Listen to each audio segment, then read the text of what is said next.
Hi guys, Henry Harr here. With me as always is my co-host, Mr. Johnny Noise. Hey guys, how you doing? We got a killer show for you tonight. Um, Henry will introduce our guest. Stand by, this should be pretty wild. We're looking forward to having a great discussion. Go ahead, Henry. Yep. All right, tonight joining us from the Karens, SWAM. How What's you up? doing? How All you right. doing, SWAM? I am doing well. Thank you for having me. No problem. Thanks for being on, man. We're stoked to have you as a guest. So let's jump right into some questions. So how did the Karens form? Well, it was in 2020, right before the pandemic was like really a huge like lockdowns or whatever. I saw Black Flag in 2020, and that crowd was so like tough guy, like they were very tough guy hardcore, if you know what I'm talking about. Like Mm-hmm. very jockey and elitist, which is funny because that version of Black Flag was like, the Mike V version. But they were very like arms crossed at you, like very gatekeepy. So I was like, well, what if I had a band like Black Flag? What if I started a band like Black Flag, but it was just like totally goofy and like inclusive and didn't have like the whole gatekeepy thing to it. Is That was the concept of it. So the Karen meme was a thing at the time, and I was like, well, these songs would be cool if they were from the perspective of a Karen. Karen's. Wow, that's cool. So That's definitely I cool. formed it from there. I was like, I'm gonna start a band. I don't know how to do vocals. I don't really know how to play guitar that well, but um, we just did it. Wow, wow. That's really the best way things happen too, is when when you're not really sure but you go for it anyways. A lot Yeah. of great things can come from doing it that way. It's just like when me and John started doing the show, and John started co-hosting the show on the channel. We didn't know where this was gonna go. We Yeah. started by having a few guests, and here we are. Here we are.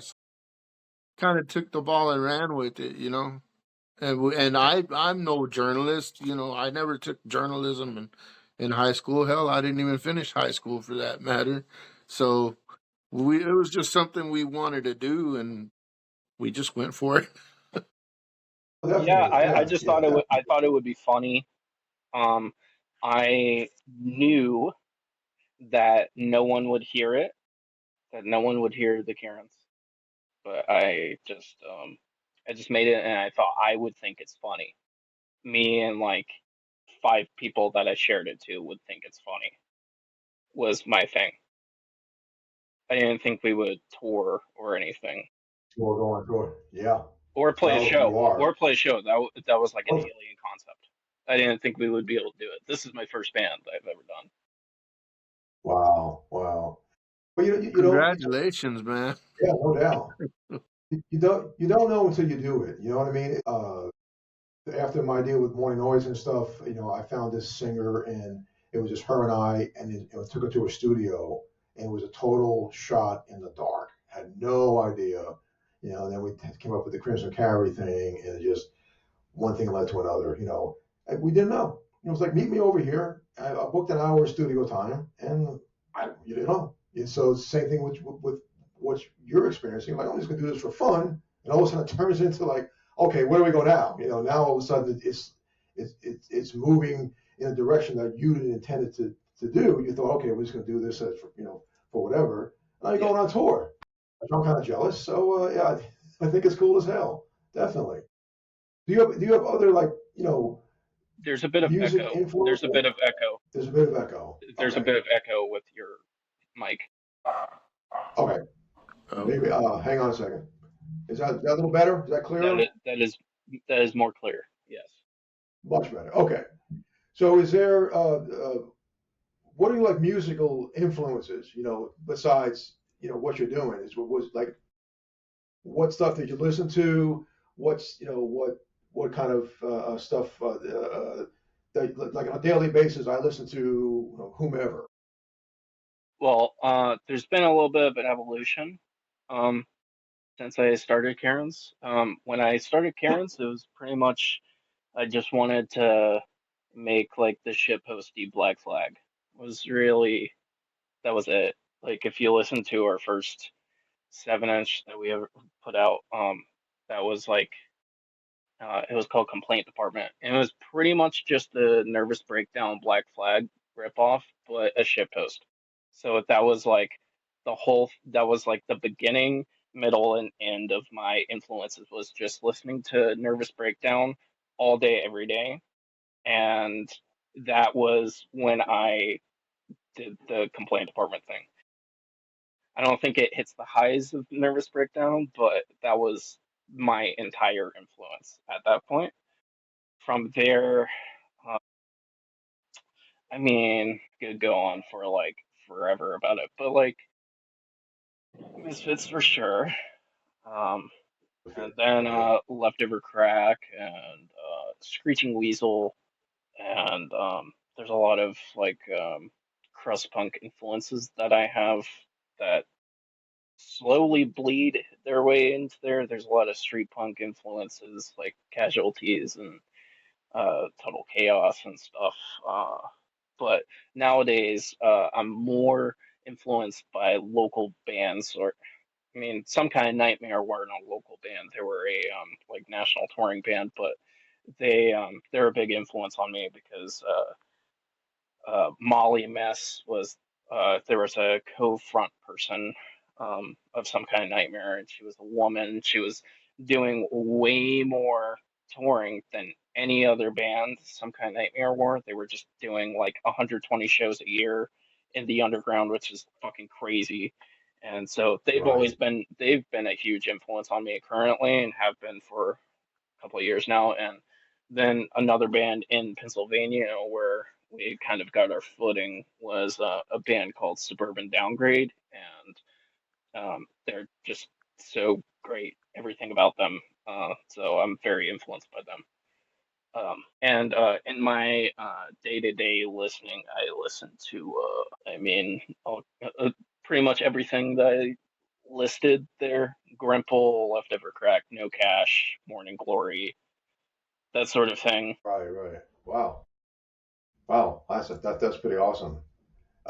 Yeah. So it's always interesting to ask, because people have, they play one style of music, like myself. I'm primarily a rhythm punk guitarist. That's how I kind of grew up. And that's what I played back in the late '70s and early '80s. And then we kind of evolved to something else with the Crimson Carrier thing. Now we're doing a solo deal, and it just changes. I kind of, that's why I like to ask that question, because you never know. I mean, hearing your stuff, you might, but you is one thing, but what you listen to, is kind of you kind of that street punk vibe. I think is what you're going with, which is kind of cool. But what you got, Henry? Yeah, that's interesting that you bring up Screeching Weasel. I actually cover one of their songs on bass. I believe it was Cool Kids. And I did that because the thing that tripped me out about Screeching Weasel is that my dad actually liked them, and he in particular liked that song. So on the first anniversary of his passing, I did that song for him, and it's pretty cool. My dad thought the weasel with the leather jacket smoking a cigarette was like the fucking coolest thing ever. Our first album, our self-titled album, is a lot of the leads are very influenced by Screeching Weasel. In my opinion, anyway. I'm not the lead guitarist, but I hear a lot of like Screeching Weasel in that, and I was listening to a lot of Oogada Boogada Boogada and Kill the Musicians, and I think that's what that album's called. Um, those ones, and I really liked I Wanna Be a Homosexual, and I like Cool Kids a lot too. It's a real cool club, and you're not part of it. Part of it, yeah. I really, yeah, I enjoyed The Screeching Weasel. A lot of Ramones core I really enjoy. There's a band called the Prozacs. If you like Screeching Weasel, the Prozacs are the homies, and you would love the Prozacs. oh, that's cool. I'll have to check those out. Check those guys out. Which leads me to another question. Sometimes I ask. So, uh, what was it like recording your first album? Well, so I had already recorded Complaint Department at that point. Mm-hmm. Um, we had done a couple 7 inches at that point, which just makes up the Complaint Department 7 inch. Um, we released that as a single and as its own. It did a split single and its own as the Complaint Department 7 inch. But going into our self-titled, I just wrote that material outside of by You Scum. I wrote all of that material and I just brought it to the band and I was like, hey, play this. And they played it, so it wasn't really complicated at all. We recorded a lot at our guitarist at the time's house, uh, Mm-hmm. Dustin, his house. We recorded there and then we reamped at a studio, which wasn't a real studio, it was a shed. So we recorded at the house in his attic, and then we reamped in a shed. And we had the drummer from a bigger band called the Browning on that recording. The Browning are touring with Born of Osiris, and they're playing with Slipknot at Incarceration coming up. I don't know if that was they were like just about to do it, or I don't know if it just happened, but uh, yeah, that was a pretty easy recording, I would say, because I had all of the material written beforehand, before anyone joined the Mm-hmm. band. I just was like, hey, I need people to record this. So it was really easy. Oh wow. Wow, that's pretty cool. Oh yeah. Oh yeah. Sometimes it just comes together. Get into one of your songs. How did when you put together the songs? Are you going for like um more of a like a shock value to the like my husband got fucked by a werewolf. I mean that I saw the video for that and I was like, oh my god, this is the coolest thing ever. Well, thank you. How did that let's go with that. How did that come together? I gotta know. That song in particular? Yeah, yeah. Okay. Well, so we had already recorded the self-titled at that point, and our drummer, Brandon, the Browning drummer, he was not like a permanent drummer.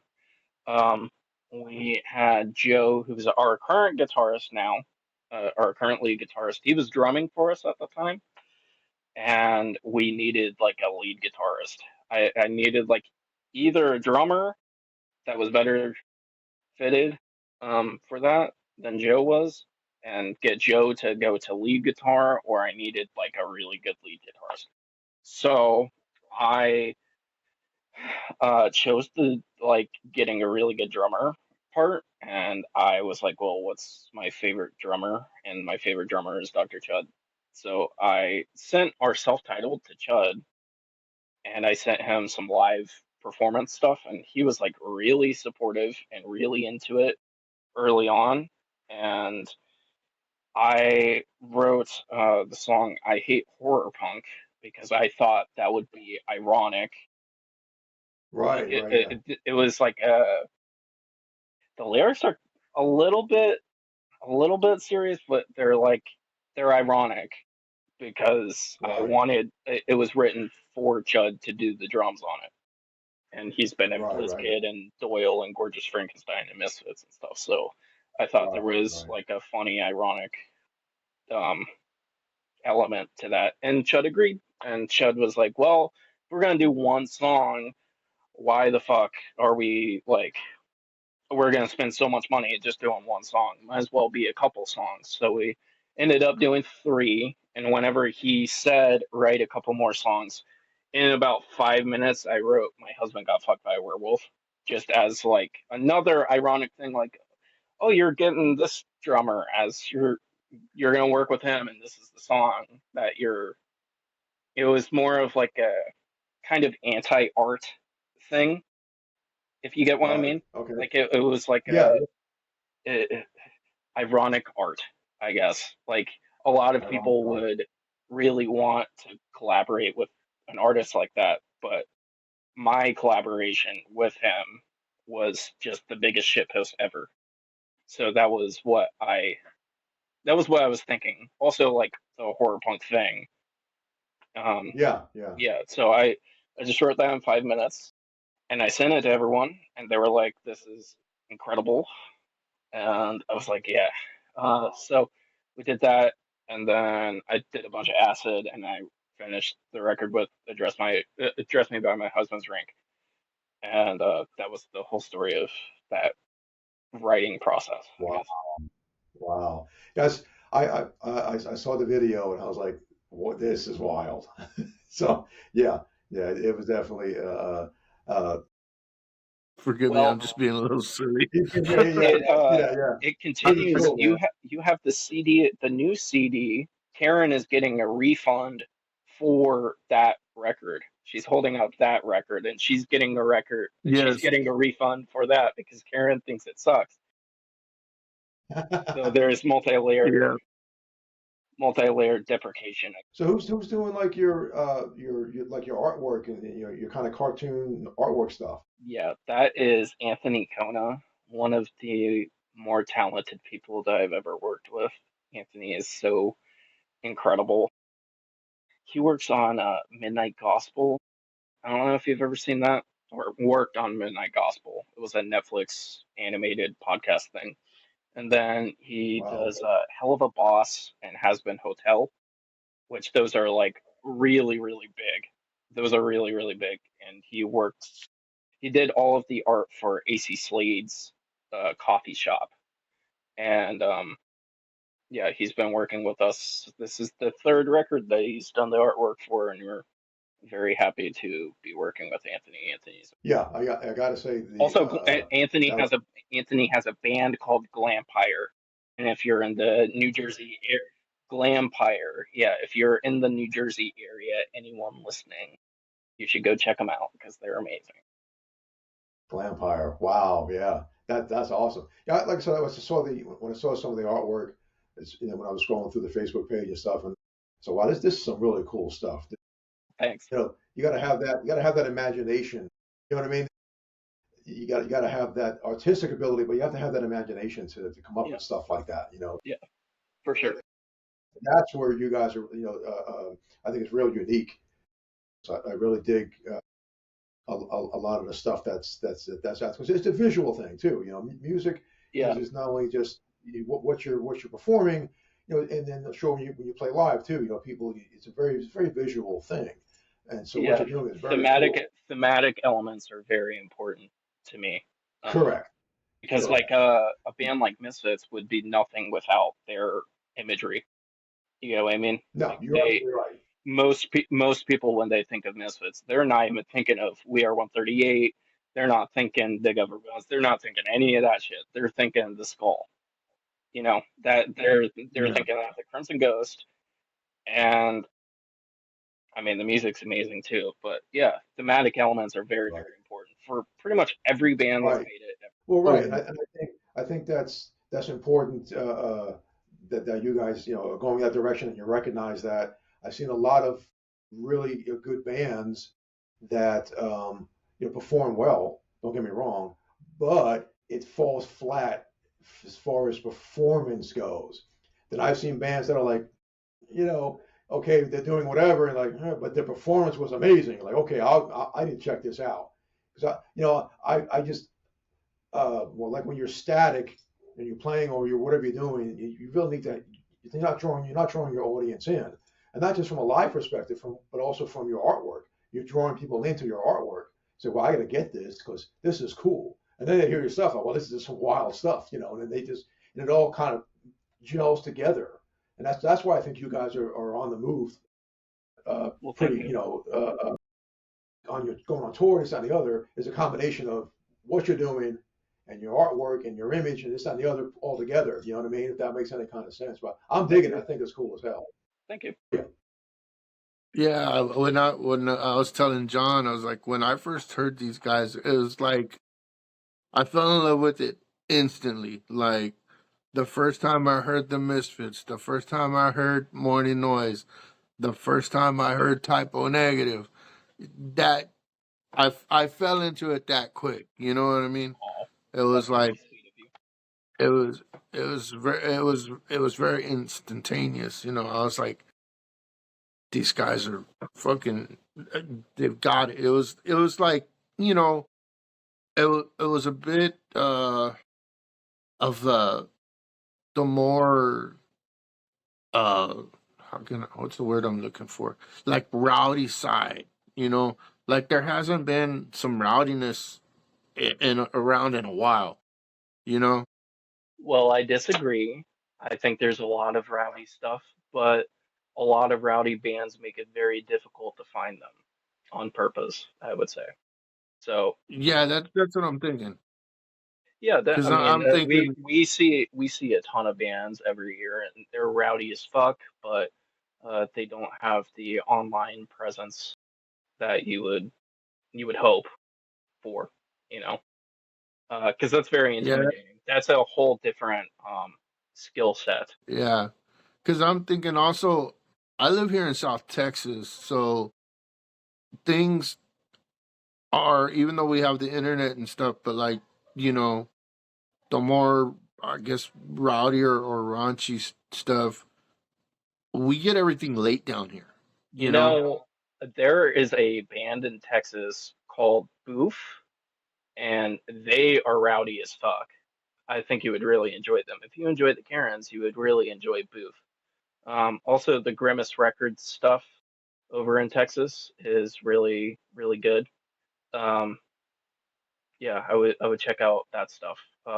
Panther Revival get pretty rowdy as well. There's other stuff in Texas. Uh, are you a fan of MDC at all? I don't think I've ever heard of them. You're in Uh, Texas and you're not listening to MDC. Okay, well, you need to. You need to listen to MDC. all They're right. amazing, great political stuff. Um, uh, Boof for sure. Boof is female fronted. My I'm friend taking Ray. notes here. Yeah, That's take notes. You're interesting. supposed to be. I mean, come on. Ray is a good friend of mine, and she's incredible. That Texas scene is really great. Also, a band called Shred the Deck were really good when we played in Texas. Oh wow. So while Henry's in school here, you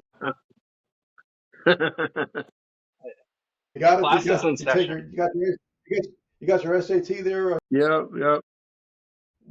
How did you come up with your name? How did that derive? Well, SWAM is the punk rock part of it is not my name, obviously. It's just a Facebook thing. Right. But SWAM was a high school nickname. My name's Sam, or my government name is Sam. I don't go by Sam anymore. It's more of a dead name, I guess, but it's a dead name that everyone knows. So growing up in school, there would always be another Sam. And my last name starts with a W. So I would always be Sam 2, always. I would just be referred to by teachers as Sam 2. And it like Wow. deprived me of my own originality, I did. my own Right. identity. Thank you. Yeah. So in high school, um, some girl misspelled my name as Sam because she's just that stupid. She put it as SWAM, and I was like, oh, swam. And I told a teacher that I was like, call me Swam, and this teacher called me Swam to all of the classmates and stuff. So everyone started calling me Swam at that point. Once the teacher starts calling you Swam, You're stuck. yeah, I'm You're Swam stuck from with it. that point on. So no one You're Swam. else, no one has called me Sam really since. Wow. Wow. That's cool. See, and it's like every a lot of people are in a way are given their quote unquote either stage name or your or for you got swam And that's what happened to me with the Johnny Noise thing. Is when our album came out, someone had said, "Hey, why not?" Because I was just John the whole time back in the '80s. There was no stage name. It was just, so you might as well just call it. My mom just had a garage shirt that said Bob on it. Everybody else had their fancy name, whatever. And so someone came up with the idea with the Johnny Noise thing, and I just ran with it. And then all of a sudden, it just stuck. Now I'm stuck with it, even at work. So that's probably the best way to get something to happen is someone else starts it. You know what I mean? So you can't say, well, I just made this up, whatever. No, someone else started the darn thing, and then now you just ran with it. Yep. Which is cool. Yep. So I think that's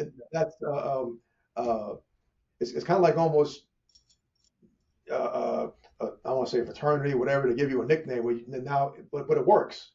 So that's in a way that's kind of cool that it didn't. It just kind of came out of thin air from somebody else calling you SWAM. So I think it's cool. I mean, I'm digging it for sure. I think it's pretty awesome. Oh, definitely. I mean, I'm gonna tell you what. I think you guys are going to do great on your tour for sure. You got some really really killer stuff from. I'm an old school punk. I'm a Pistols X. You go back to the Plasmatics. I'm an old school punk guy. So growing up in Jersey, that's where we hung out in New York, of course. So we were always at CB's, Max's, and this and the other. So that, but I think Were when I got into the whole were thing, you into Urban Waste at all? no, I think for me They were it 83. was 83. For me, it was the late '70s. I was really hardcore Pistols. Sent home a number of times for wearing a Pistols T-shirt with the dog collar and the spikes and stuff. So, go home and change your clothes. Of course, I lived literally. I was down the block from Doyle. He was 2 years ahead of me in school, and so we all, in a way, we went to the same high school. But I think for Lodi me, High. Yeah, Lodi High School. Lodi High, man, in the '80s. Go Yeah, been there, Cows, done right? that. Go Cows? Are they the Cows? No, the Lodi Rams. They're the Rams. Oh, my bad. Rams. Yeah. Joe's gonna be And so the big thing beautiful. about that whole area is, right up from the high school was Lodi Pizza. And of course, now they're just decorated with all the punk stuff from the '80s and stuff. We used to just cut school and go hang out at the pizza joint. But I think for me, it was the old school stuff. Black Flag, AOD. You want to get into the harder stuff. That was Public Image for sure. But that's kind of dating myself. But I was pretty hardcore into the Pistols, I gotta say, when I was coming up. But we jumped into our own thing back then. There was no internet. There was nothing. If you had an AM radio which sucked, or you played your own music. That was it. That's all you had. And there was so many bands where I came from that's what you did. You started a band. Everybody did. So that's how all that came into, and then things progressed from there. But anyway, but yeah, so kind of an old school. So a lot of this stuff that you're bringing up is kind of new to me as far as for my genre of music from when I grew up. So now I'm trying to like broaden my horizons a little Well, bit. You know what I mean? it's all funk that I've been bringing up. So It's a ever evolving genre, and it's really good. yeah. A lot of great bands. Oh, definitely, definitely. There's definitely a lot of good stuff. I try not to be have that tunnel vision in my music either. So I listen to a little bit of everything. And right now, I play a little bit of everything as well. I'm not just thrash punk or whatever or old school. But I do a little bit of everything. But I definitely appreciate what you guys are doing for sure. I think it's cool as hell. And you got to keep on, keep on banging heads and doing what you're doing. I think it's really really cool. Definitely. Um, but so when you're starting your tour, obviously, when what's your first dates? Where are you going to be, and where can people find you? Find out where like your tour schedule. Where can they go to pull you guys up? I mean, I know Facebook for sure. We have a Facebook page and we have an Instagram, the Karens.band, Okay. and Okay. the Karen's Facebook page is where I post everything. Um, there's Chud posts his stuff on his Facebook page as well. We also have a website, thecameronsband.com, and the first tour date is on the 27th, so coming up in about less than 2 weeks. Um, on the 27th in Seattle, we are playing at the Kraken with the Scoffs and the Disorderlies. Both are incredible, incredible bands. And that tour Wow. will last until the 19th of July. So not quite a month long, but 20 shows. Uh, all going to be Pacific Northwest, some dipping into California. I think we have 4 California shows as well, and some Boise stuff. Okay. Uh, How's in the in October, we are also doing a East Coast tour, so that will include anywhere I can get booking on the East Coast from the Northeast to Florida and back. wow, okay. So Awesome. how's the how's the Seattle punk scene? And is it pretty is it still going pretty strong? I mean, Well, I have not been I out there. don't live there. I'm not from there, but the Pacific Northwest scene, in my opinion, is extremely impressive. Bands like Right. Kids Okay. on Fire, Me Grimlock, the Disorderlies, the Scoffs, Dead Streets. They're all so good. I saw a band in Portland called the Bazooka Sharks. They were opening for Total Chaos and the Exploited. The Exploited, so great, so great.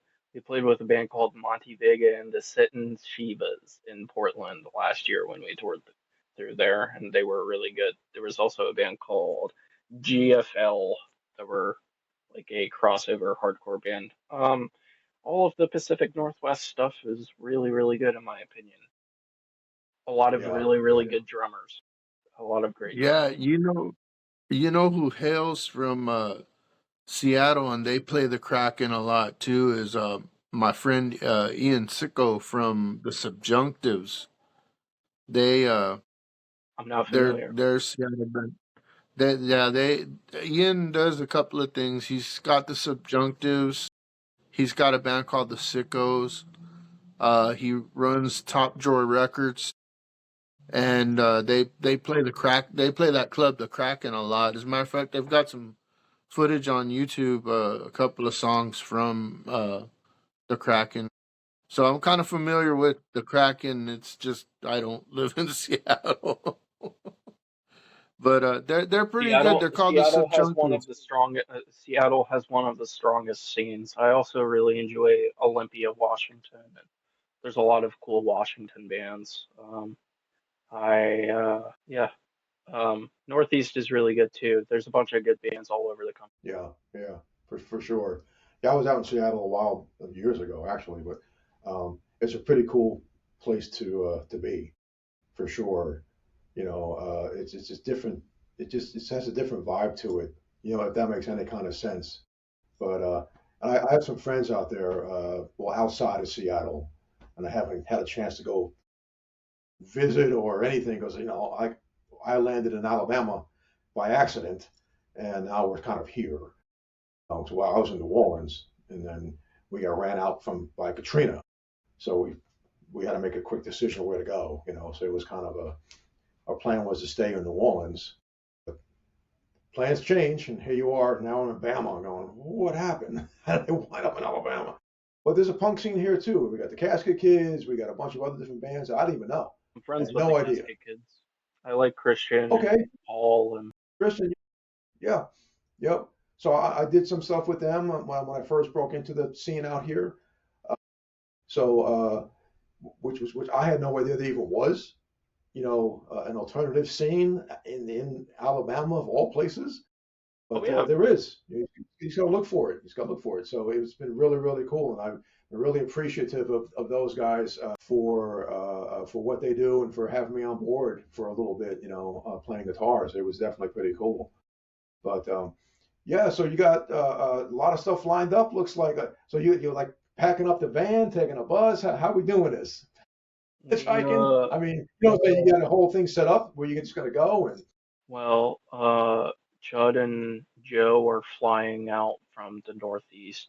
Well, I guess Judd is flying out from Arizona.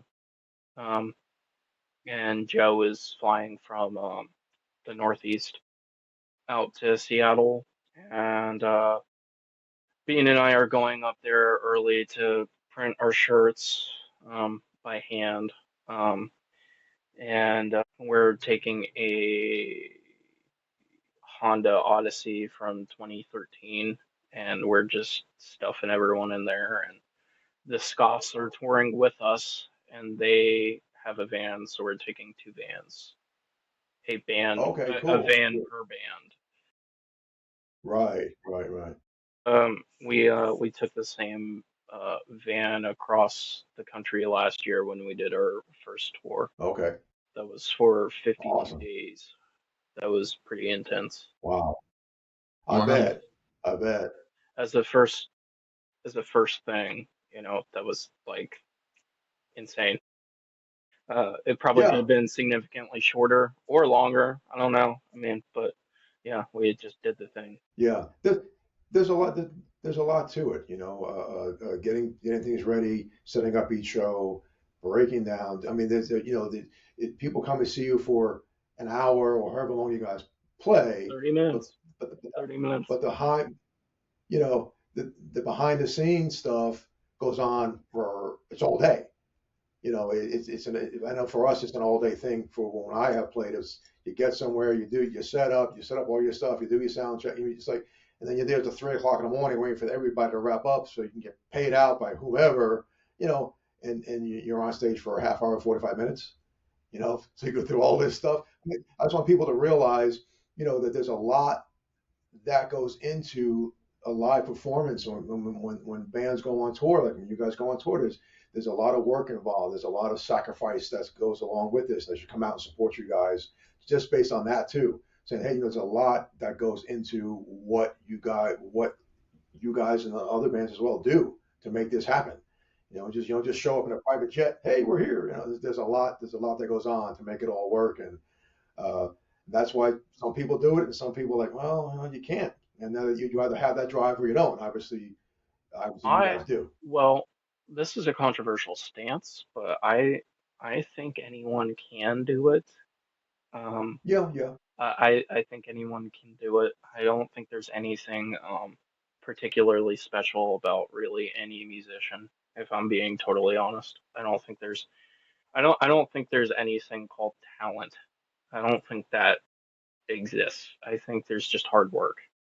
You know, correct. you have a musician like Eddie Van Halen, and people just assume that he was just out of the womb playing guitar, but that guy spent tens of thousands of hours developing his skill, and Hmm.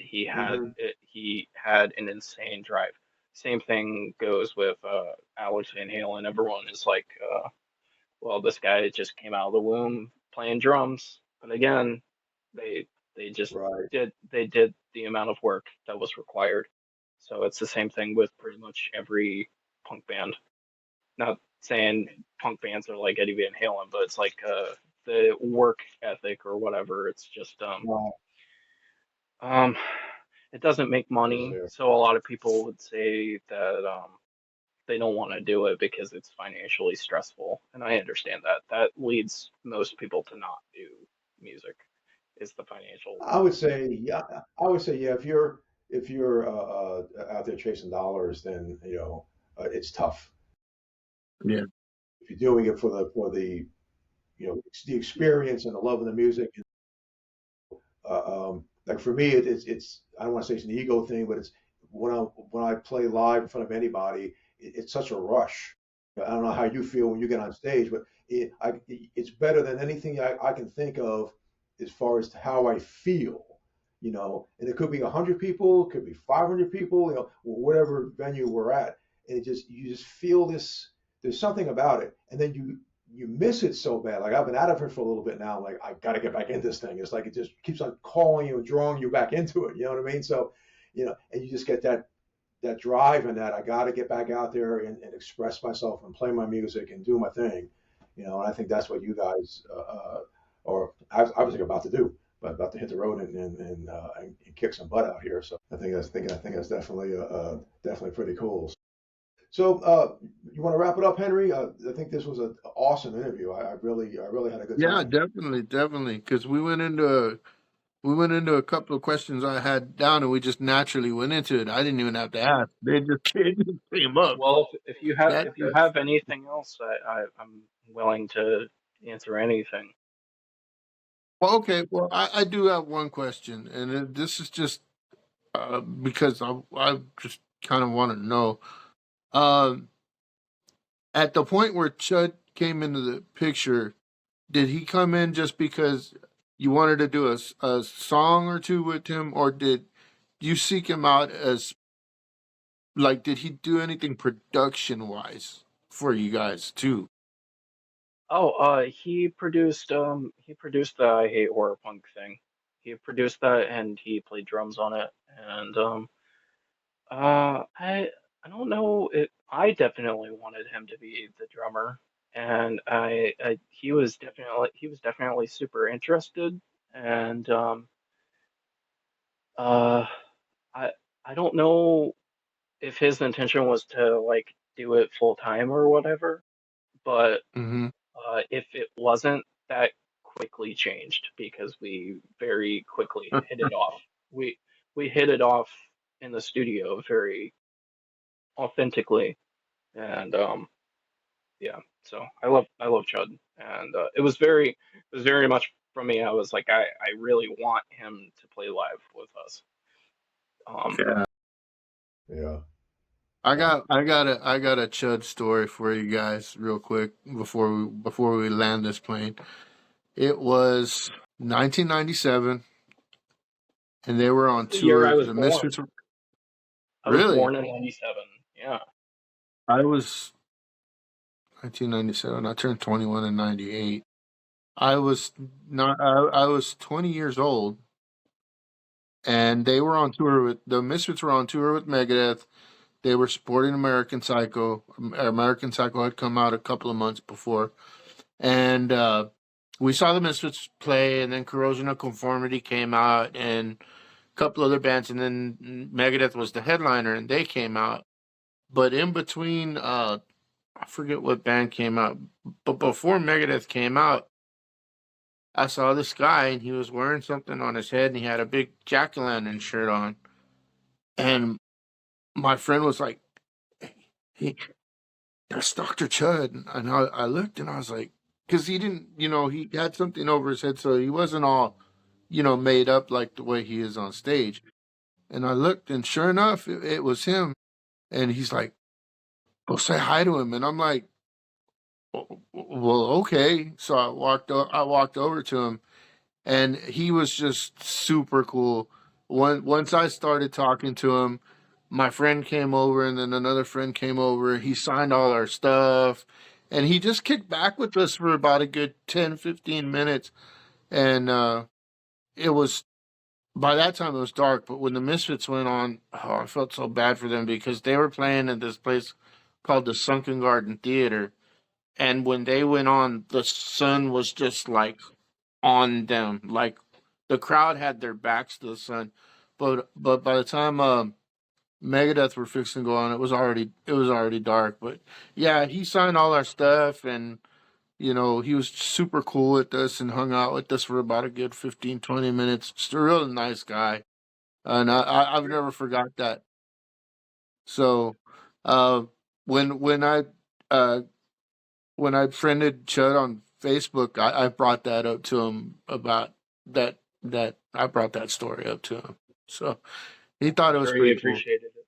I'm sure he appreciates Yeah, that. Oh yeah. yeah. But Well, before we go, what's on your shirt? We can see half of it. This is a Misfits shirt.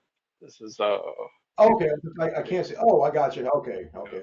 this is uh, all right, some spooky bitch. Yeah. It was kind of cut off from the screen. Like, what? That looks pretty cool. It's like, no, okay, No, it's we're here. one of my 20 Misfit shirts. Right, right. I got you on that. Well, I know we certainly appreciate you talking to us on our channel for sure. Thanks for having me. Welcome back anytime. Maybe Yeah, after your tour, you want to come back and give us a kind of summation of how things went on your tour. You just get in absolutely. contact with us anytime. Yeah. It was Would love to. great to have you on the channel. It Well, was our thank you. pleasure for sure. Yes. Thank you so much for taking time out to do this. Yeah, wanted to have you on as a guest, and then I saw when y'all were gonna start touring. I was like, So we got to jump we on it. we need to try to do this before that happens, because once it goes on the road, Pretty unavailable. that's yeah. So, but thank you very much, Swam, for taking the time out, man. Sure, We for really sure. Thank you appreciate so it. much. Thank you. Yeah, No problem. guys. Just before you wrap up, definitely check these guys out for sure. You will not be disappointed. Some really really cool stuff. I'm definitely a new fan. Let's put it that way. I think it's pretty Thank you. cool, and I definitely hope you guys kick some ass out there when you're on tour for Love you so sure, much. and get back safely and get back with us for sure. Let us know. Hit us up again, and when you get back, we can go over what how it went and all that stuff. That definitely. Yeah, we gotta have you back on, and maybe a couple of the couple other members as well. Yeah, it just has to line up with Bean. Bean came home while this was happening, but it was like 30 minutes into it. So Yeah, anyway, yeah. Well, Are we done? yeah, we're gonna wrap up. Again, yeah, Henry, we wrap up. But thank you again Yeah. Thank you. yeah. Thanks a lot. for coming on our show. It's been great to meet you, and certainly appreciate Likewise. what you're doing. I think it's really Thanks. really really cool. Likewise. So, All right, guys. Well, that's it for today's show, and want to thank Swam again for being on. And as always, we will see you in the next video.